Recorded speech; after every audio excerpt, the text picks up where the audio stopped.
I would like to make an argument that the American system, in other words, how everything works, is going to be hurt by social media channeling everybody's attention at the same few big national dramas. And I'm an economist, so I'm going to put this in economic language, which is that the opportunity cost of people's attention that gets sucked up by social media is really high. I see 3 different opportunity costs of our attention that are all really important.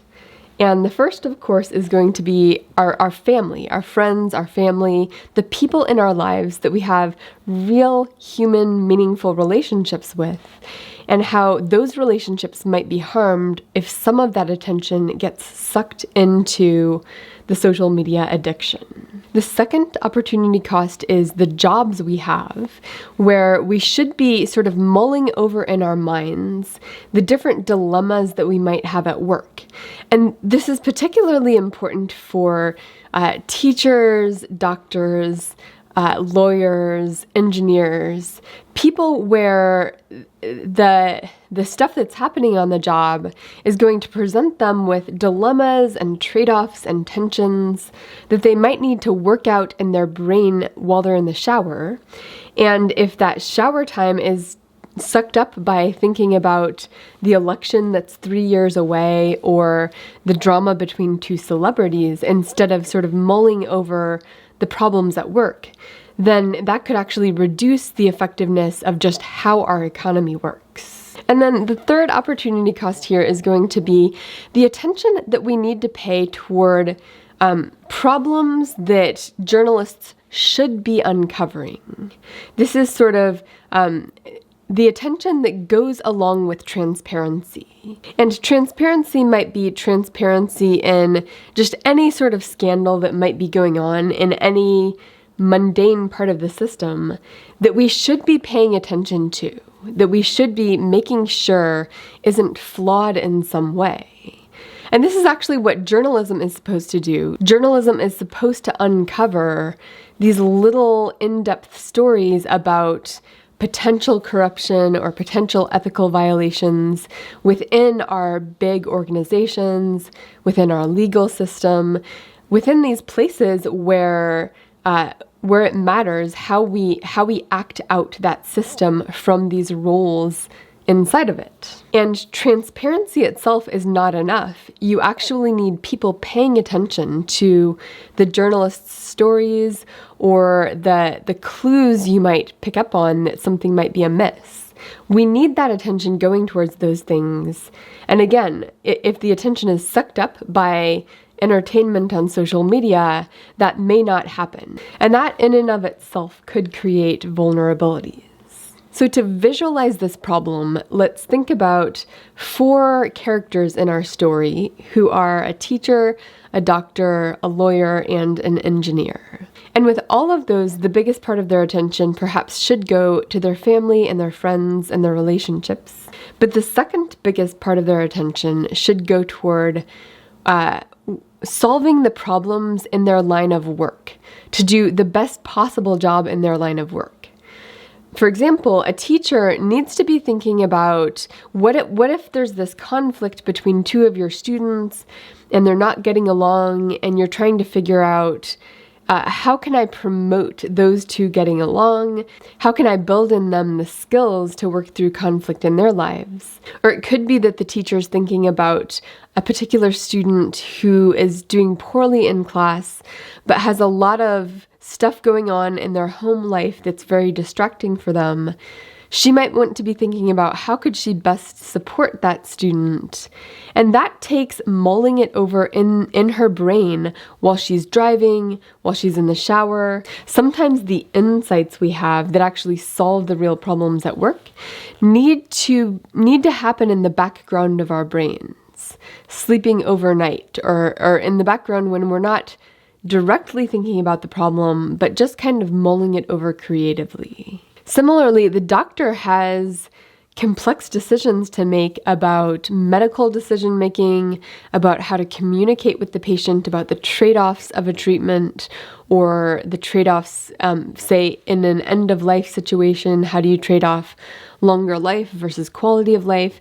How do you communicate with the family? There are so many deep questions that doctors deal with on a day-to-day basis, and that requires their attention to be thinking about those. If the doctor leaves work and immediately starts thinking about the next election and immediately starts thinking about the drama online that has been drummed up for our entertainment, there's going to be less attention to these professional ethic duties.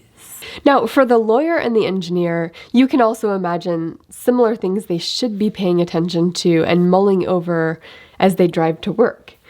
But let's actually look at these two to think about this third category, where the lawyer might sort of notice perhaps a bias in a particular judge, or a bias in the way the system is working, or something that should have a little bit more scrutiny, not because the lawyer is directly in charge of that part of the system, but perhaps because the lawyer has unique access to a certain vantage point in the system, and that vantage point allows that lawyer to see things that might need to be fixed, to perhaps give a tip to a journalist, or think about who in the system could solve that problem that the lawyer sees. So the difference between the second and third categories here is going to be focused on what is your responsibility within the system, versus the third category is what can you see within the system that other people do not have access to see. And maybe that thing you could see is not directly part of your job description or your responsibility, but it's you taking advantage of the transparency of the system from where you stand to point more attention where there's a problem that needs to be solved. So that's the problem that I'm pointing out.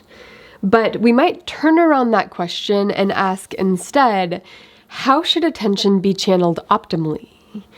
Because if the algorithms on social media, if their whole job is to channel attention, and right now they're trying to channel attention toward, well, advertisements, but also towards whatever will get us to come back to platform. That's what's happening now.